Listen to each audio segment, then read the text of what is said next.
Welcome everyone to this webinar on heatsink simulation for passive cooling of high power LEDs. Thank you very much for joining us today. My name is Valerio Marra and I'm the VP of Marketing at Simscale, and I will be your moderator today. Today's presenter is Alexander Fischer, Simscale's co-founder and product manager. Alex has a background in computational mechanics and control technology. He worked in different roles at Simscale, from product to engineering, and to build what you will see today, a cloud-native web-based simulation platform. Alex currently leads Simscale's efforts for thermal management and electronic solutions. So let's take a look at the agenda for today. Let's go to the next slide. So after this short introduction, we will dive into Simscale's engineering simulation capabilities for passive cooling. Alex will take over to show us the Simscale platform live. It will introduce the problem, what are the constraints, materials, boundary conditions, the geometries that we're going to use, and then it will show live how to perform such a simulation and comment on the results. After the live demo, we will run a Q&A session and discuss how you can get to try the software yourself. Do not hesitate to ask any questions during the webinar. There is a chat box in the webinar panel. So as soon as anything comes to mind, you can just drop it there and we'll take care of it later during the webinar. And thanks for listening so far. And without any further ado, let's have Alex taking over. Alex, the floor is yours. Thank you, Valerio. And a warm welcome from my side as well. Today to our session about LED heatsink design. This is part of our webinar series of different aspects of heat transfer for thermal management. We already had one webinar on forced convection, so if you missed that, you might also want to check it out. There's a recording for it available. And after the natural convection use case, where we look today at the lighting application, we will also have one about thermal radiation and its contribution to heat transfer in the upcoming weeks. So if you're interested in that, also take a look at our webinars page. I'll show you this in a second. Today, we're going to look at natural convection, and lighting applications are a nice example for this, because in most use cases, you don't have the chance to do active cooling on these lighting devices, and still thermal aspects play a huge role for the lamps, both in regards to temperature distribution potentially in a room, but specifically for the optical performance of the LED chips. And that's why it's always important that we have a good thermal management, that the heat gets dissipated from the important and critical components. So what I want to show you today is a little case study. So we're going to look at an LED spotlight with 7 LED chips mounted on a metal core PCB. We have a heatsink of anodized aluminum, and our main objective is now to optimize the design of the heatsink to ensure high lighting performance and LED lifetime. I will not spend too much time on trying to design the best heatsink. That's also what our customers and our users are experts in, having the best ideas how they can optimize the designs. What I want to focus on really is how easy it is to run different variations of heatsink designs, compare them, and make decisions based on that. If you run the Simscale platform and use its scalability, to run this in parallel or try different designs at the same time. We will be looking, as I mentioned, at this optimization step to get the LED lifetime increased. Obviously, next to that, there's also some other constraints or objectives that we want to take a look at. That might be that we want to reduce the material, as obviously that increases the cost of one unit. So if we sell our lighting device to a large extent, then these material costs will play a role, and we want to make sure that obviously the heatsink is easily manufacturable. This use case study was also published in the LED Professional magazine. So if you're really interested in the different variations and how they were done, you can also take a look at this if you want. Good. A quick summary of cooling strategies or different aspects of heat dissipation for LED devices. So I mentioned that Simscale supports all different mechanisms of heat transfer, that be conduction in solids, convection if natural convection or forced convection, and thermal radiation. And obviously you can make use of these different heat transfer mechanisms to get the heat out of your system based on obviously the application. There are different possibilities that you have. So you might have the possibility to do active cooling on some devices, maybe spotlights for event applications. You might not have that chance if you have fixed installed LED devices where you can only rely on passive cooling to do the job. You can obviously modify all the different components that you have or choose different components from suppliers. So a few examples are listed here. You can improve the thermal grease material.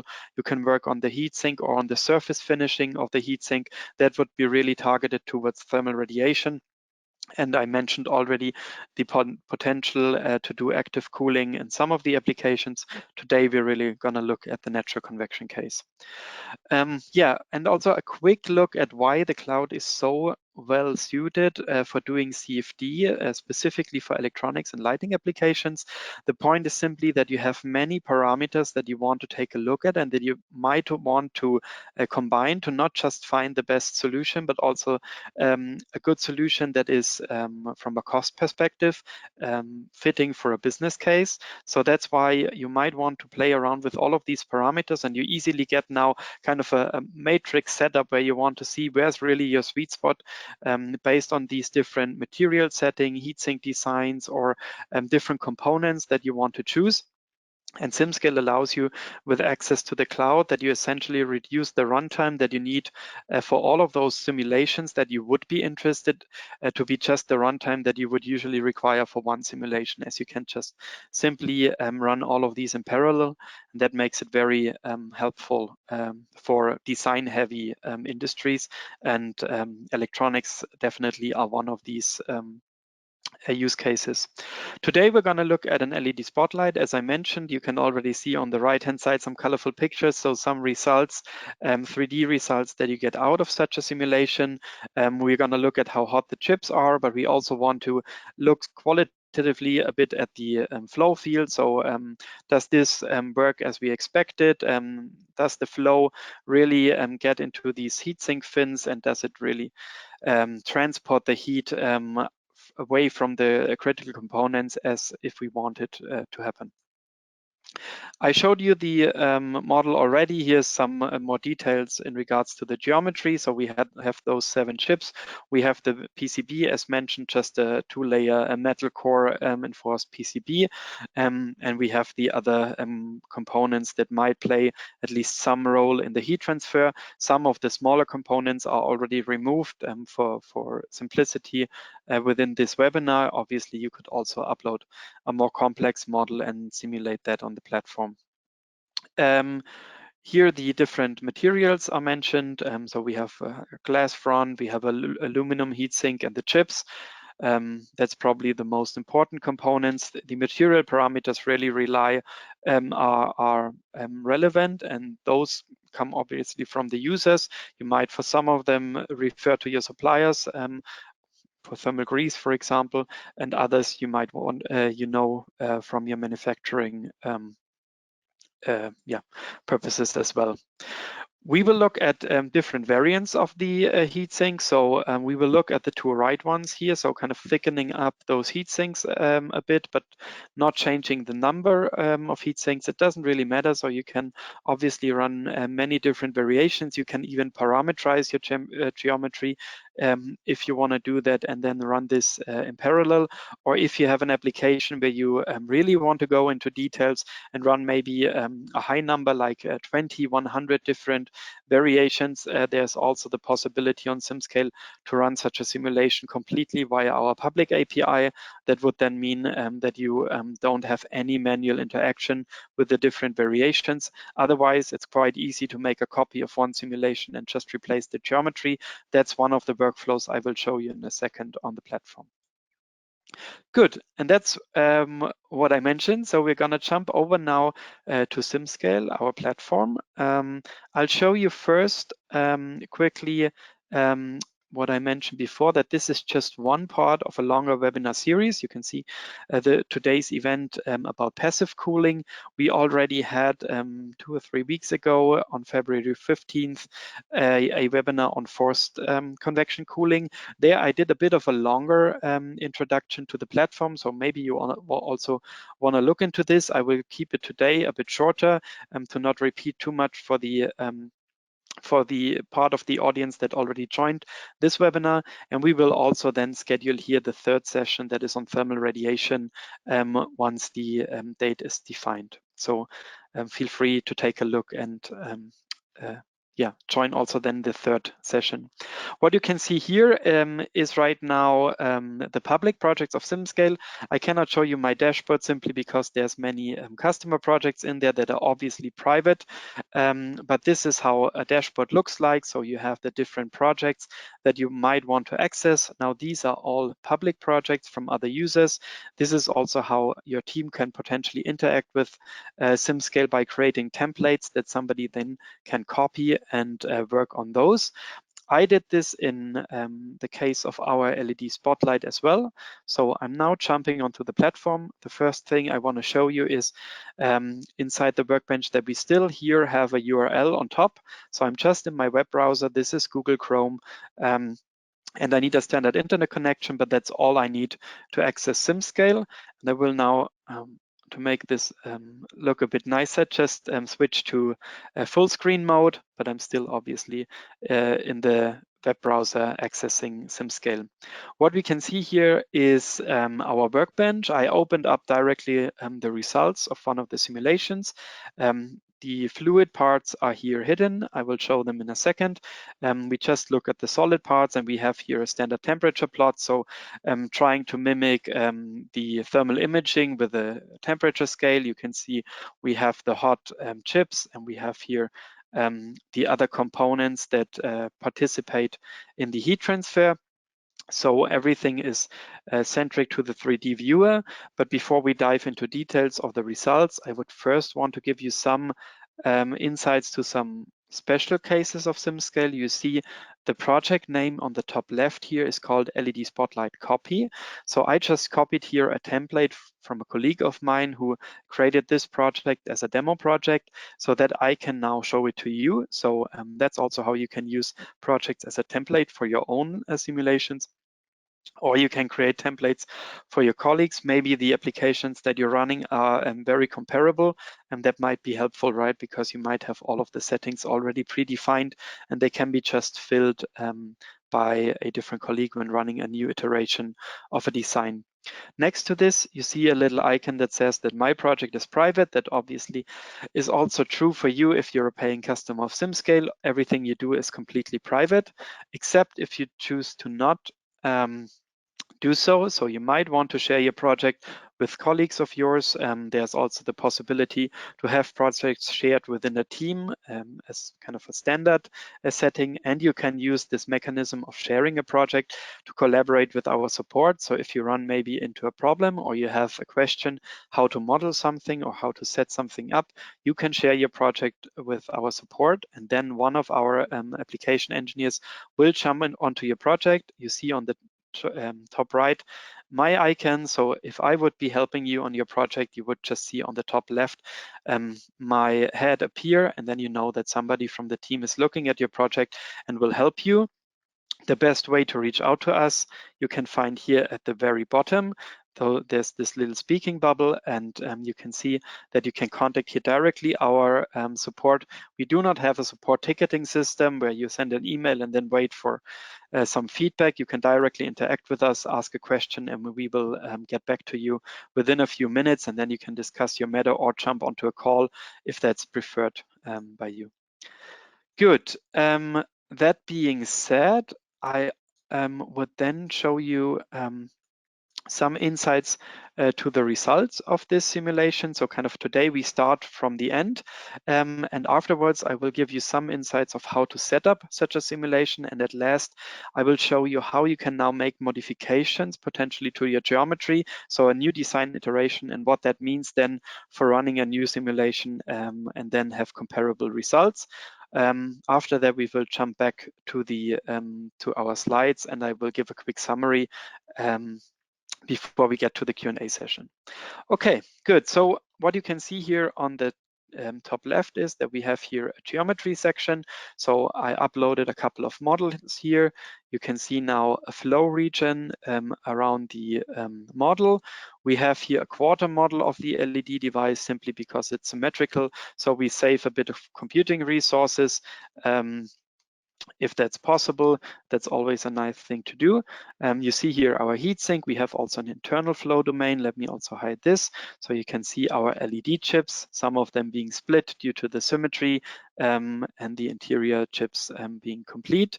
That's our model. We can on Simscale also modify this, but it's all dedicated to preparing the geometry, not to doing design. So if you want to simplify a component, if you want to delete certain parts that are not relevant, or if you want to create such a flow domain that we just saw, you can use Simscale for that.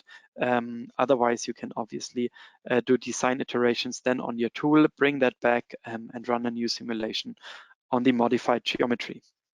Setting up such a simulation, I can show you here. So we have a couple of different analysis types that are essentially just representing different physics that you might be looking for. So we give you essentially a hand on how you can run such a simulation. If you're really not sure, you can also answer a few questions. Do you want to run a structural or flow analysis? Is heat involved, etc., to give you some guidance on which analysis type is relevant for you. And if you create such a simulation, then you get here a simulation tree, a navigation tree, where you need to set a couple of things: materials, boundary conditions, and power sources, for example. In my project, all of this is already filled because I showed you the completed results. We will now go quickly through such a setup, how this looks if I create it from scratch. If I have completed such a simulation, you can see that all the different icons are now green. That gives you also feedback that you completed what is needed. Some of these items are already green by default. That means that we pick some default parameters, or that we give you essentially advice based on the expertise or data that we collect from our community to get you, for example, the best numerics or mesh settings that you might not want to set every time, or where you might not be an expert to doing so that you can trust essentially our default settings to get you in the right range of results. Good. To show you how such a setup is done, I would now quickly just duplicate my simulation and consciously now break the connection to this geometry. So I'll unassign my geometry and will now assign it back. Yes, so that I can show you how such a setup is done. In general, I can just add a material, for example, by clicking this plus button. So I could add any of these materials that are listed in our library, and afterwards I can also modify these settings here and put the respective density, etc., specific heat parameters in. As likely, it's not very helpful for you to watch me type those numbers. I copied the simulation and kind of broke the connection so that we have at least the materials and boundary conditions already provided, and we will now assign the different parts to it. So I will just pick the two air domains, assign this to air. I will assign the different chips in here, so the LED chips to the material silicon. We'll assign the PCB board as well. Oh, sorry, this was aluminum. That was a wrong assignment. So I'll go back, change this to our heatsink. The metal core board we have here. We have on top, I think, a little copper connector. Let me hide the flow domain. Yes, that's where we want to put this. We have a ceramic connector base and made from polycarbonate. We have down here our setting. Good. That being said, we'll move on to the boundary conditions. So for boundary conditions, I now need to show again my flow domain. That's important because what we're going to put here is, sorry, not here, is natural convection inlet outlet conditions. This is also very important to mention in this context, as for natural convection simulations, this is essentially everything that you need. So all you want to simulate is an open environment. So we put what is called a natural convection inlet outlet, and this boundary condition will allow us that for these parts of the domain, the solver will decide essentially, do we have an inlet or do we have an outlet based on the buoyancy forces and the density differences based on the temperature profile in the model.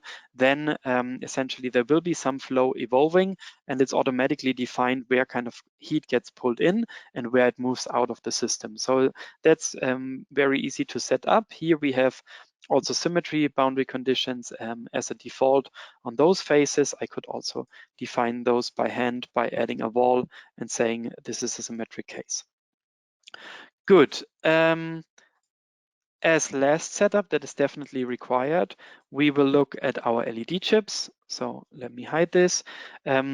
We have here different watt values. So kind of for the full LED, we have here 1 watt, and we have the halved LED and the quarter LED with different wattages that we want to set up. And once we are done with this, we have already the important things covered. So that is materials, power sources, and boundary conditions. Everything else, as you can see, is already pre-filled in green. So we don't need to touch it. We can touch it if you want to. And we can also add some result controls if you want that. So here I define some result controls on the LEDs so that we can watch during the simulation what's the absolute value on these faces.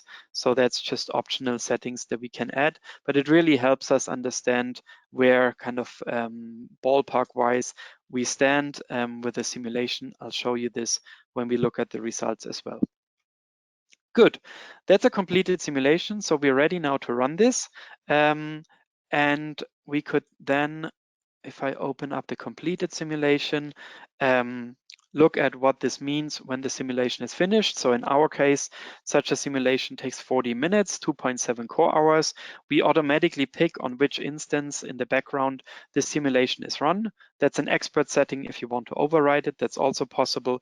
But usually you can just take what we use as a default. You get an email when your simulation is done. So there's no need, if you don't have anything else to do on Simscale, to stay on Simscale. You can work with your computer on other tasks or go into the weekend. You can still check from home on your laptop if the results look as you wanted, or start a new iteration and run the simulation.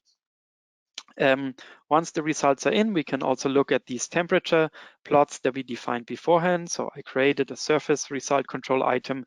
I can look now at what the temperature is of these LED chips. Obviously, our results here are fully converged, and we could have even stopped it a bit earlier.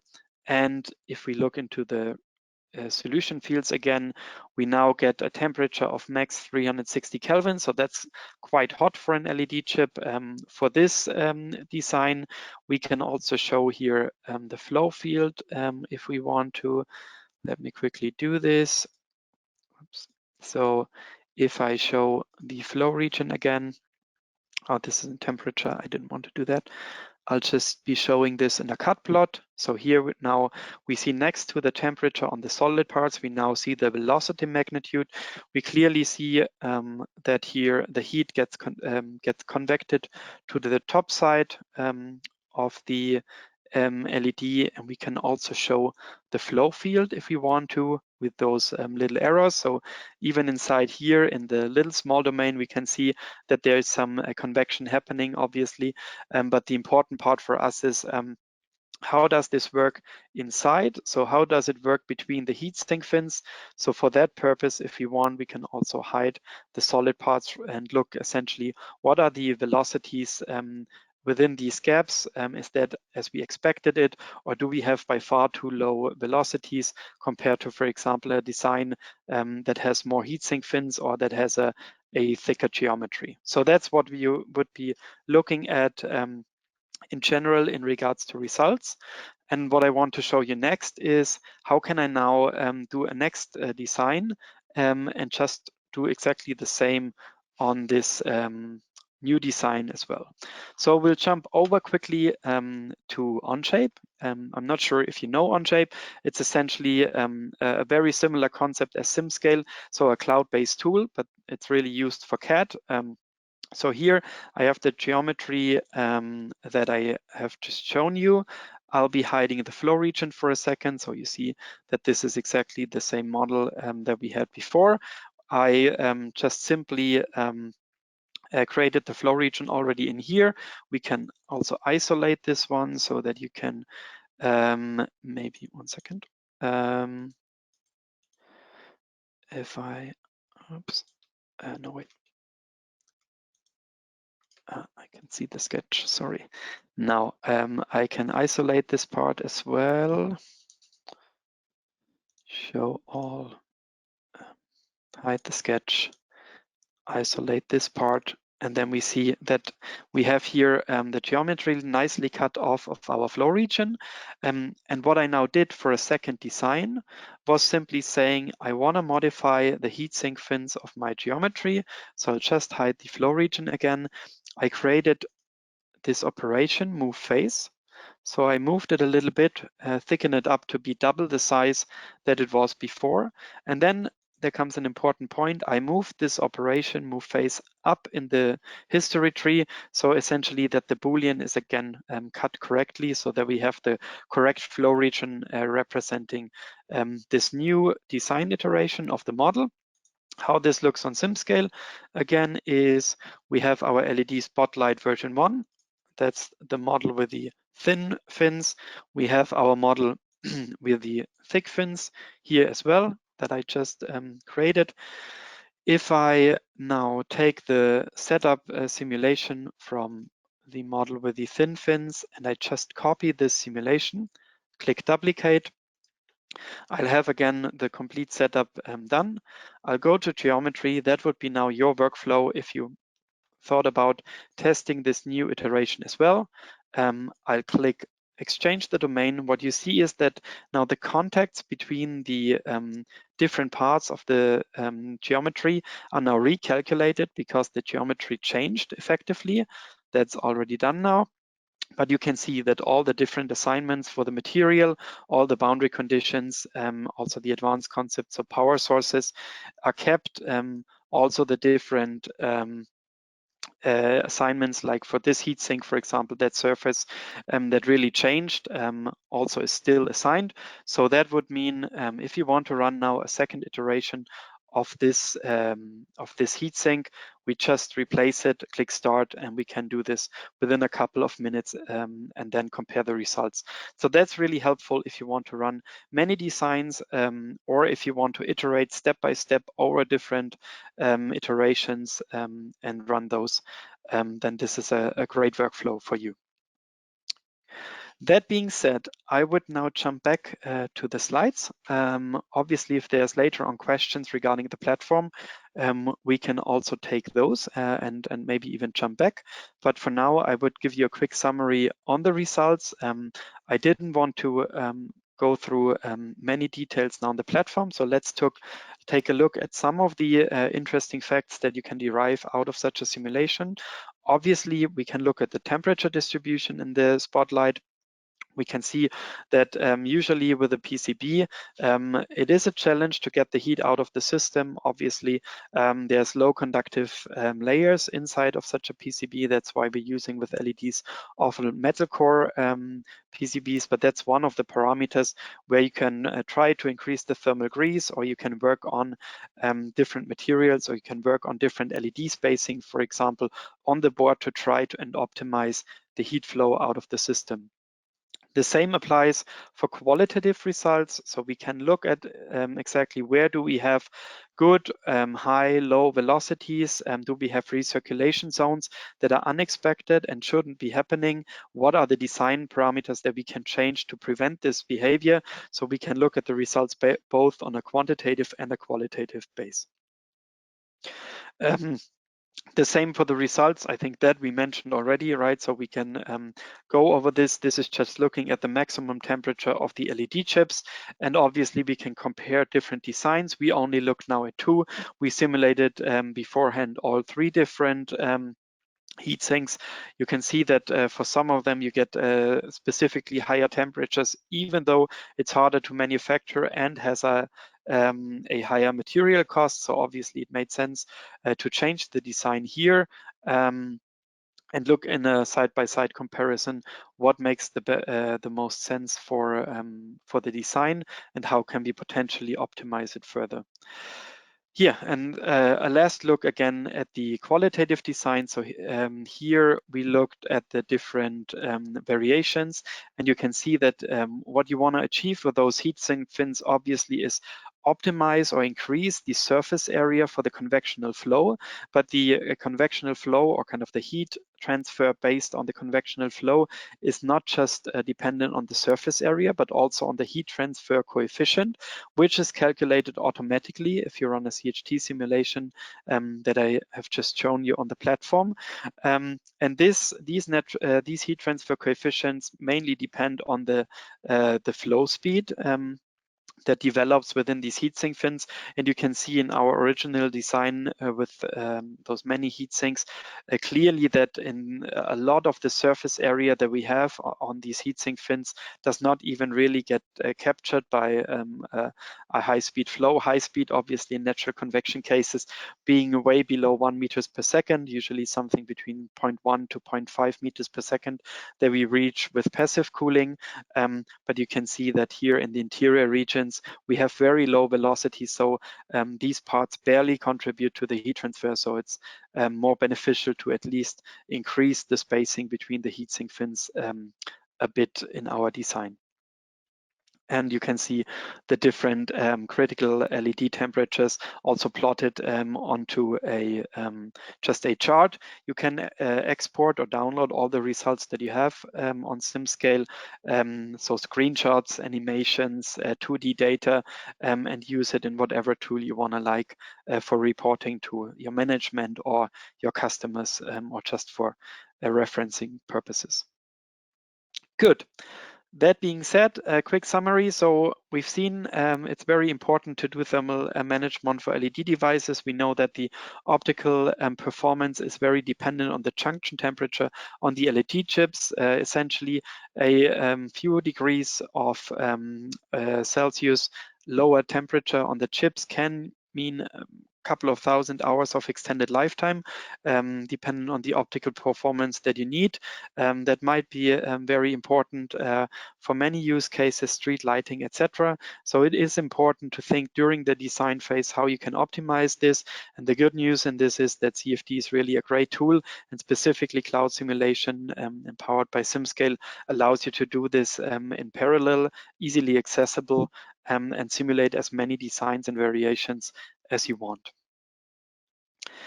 Good. That would be it from my side. I'm happy now to answer questions if there are any, but apart from that, I'm gonna hand back over to Valerio, and thank you for listening in to this demonstration. Thank you, Alex. It was a great demo presentation. And as you said, now it's time to take some questions from the audience. We'll do our best to answer to all of your questions in the remaining time, and we will get back to you after the webinar in case some questions will go unanswered. All right, Alex, the first question for you is, you used Onshape to run the simulation. The question is about if we accept other CAD model formats. Oh yeah, that's a great question. Obviously important because you don't want to switch your CAD tool to your simulation. That's why we also built the platform to connect to all of the common CAD tools. So you can just import your CAD file in whatever format you require. That can be SolidWorks, Creo, CATIA, etc. All of those are supported. You can directly add those part files or the assemblies as a compressed folder, upload them to Simscale and import them into the platform. You can also use generic CAD formats as steps, but we usually ask people to, if that's possible, use their native formats. Then you don't need to save multiple files and have that hassle on your local system. And it's also better for us to get the native data and have as few conversions on the CAD as possible. But we have all of this functionality covered by all the tools out there. It's just nice for us to show Onshape as it works in a very similar way, and that allows us to do this demo completely staying in the browser. So it's a nice way for us to demo our tool. Thank you, Alex. And the other question is, it was so easy to set up the model and run the simulation, and it's clear that we use supercomputers in the cloud. Now, this is all automatic, right? The question is, you can go change some settings, but in theory, you could just press run simulation, and the software, the platform takes care of deploying on the cloud and everything, right? That is correct. Yes. So we try to really reduce the level of expertise you need in all of these regards. So in regards to the discretization, but also hardware resources, etc. So we just make Simscale as a platform accessible to you.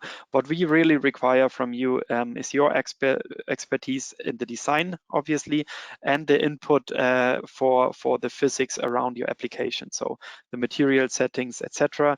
We try really to help you with automation as good as we can, but we also try to help you where automation is not yet there by having our live support, and that's really what's highlighted by many of our customers, that this is incredibly helpful for them, because you don't have these situations where you just get stuck with a stupid problem, essentially working for hours, maybe even at the weekend when there's otherwise no feedback. And with us, you can just ask a question and get feedback within a couple of minutes, and don't get stuck on problems that should not even come up.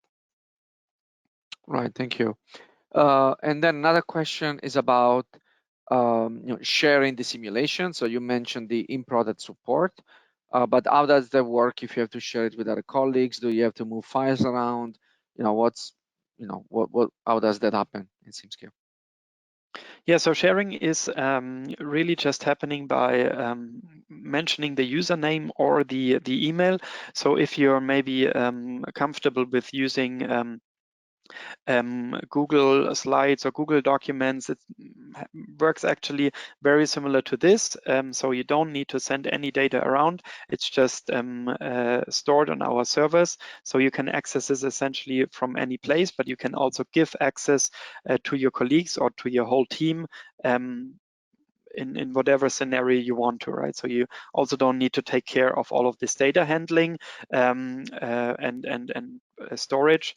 All of this is captured by our experts, making sure that this is scalable and that you can have all of this data available at the right time, at the right spot. Right, thank you. And then one last question before we show the next couple of slides that we have. Is that today we showed fluid flow and thermal, and what other engineering problems we solve? What other physics do we have? Yeah, actually a quite broad physics spectrum that we solve for electronics. Mainly the thermal aspect is interesting, but it's also interesting to run vibration analysis, structural analysis, thermal stress applications, contact problems. So structural and CFD, we capture essentially all of the main applications. You can go as far as rotating machinery, but we also have special solvers for flow applications that are on larger scales, like for example, city wind comfort applications, building physics, etc. So all the structural and flow applications are essentially covered. And it's also a good idea to check from time to time on Simscale in the news section, because we're just collaborating and adding tools as we go. So there might be a couple of updates also in the upcoming month. So stay tuned maybe on that. All right. Thank you so much, Alex, for answering the questions, and to the audience for engaging with us. And we have a couple of questions that's just to explain why we're doing what we're doing at Simscale. We believe it's important. So in the next slide, we summarized what we stand for, right? We want you to be able to simulate as early as possible in your development cycle. Also, you can simulate more because of the nature of the tool. It's fast. You can run many simulations in parallel in the cloud, and you'll see if you try the platform and you start using it, you just get in and you start simulating. There's no barrier. It's so easy. So our main goal is to make simulation technically accessible from an architecture perspective, but also from a usability point of view, and then also economically accessible. You see that even budgeting the use of the software is not a problem. And then we have 2 more slides. In this one, we basically summarized the main points. You access simulation power on demand, and then we have another point that we want to share with you. Let's see if comes up. So the technical accessibility, and then the in-product support, and again the easy to use, which also means you can bring and onboard new colleagues relatively quickly. Just wanted to reiterate those points because we don't have much time in the webinar. I want to reinforce what we stand for and why we do what we do. So this is the last slide. The next one, you can request a one-on-one demo if you visit our website, or you can email us, or you can just sign up for the platform and see how that look. And we promise that we will get in touch with you within 24 hours. So thank you so much for joining us today, and we hope to see you on the Simscale platform soon. Thank you, Alex, for presenting and the live demo. And have a great rest of your day, everybody.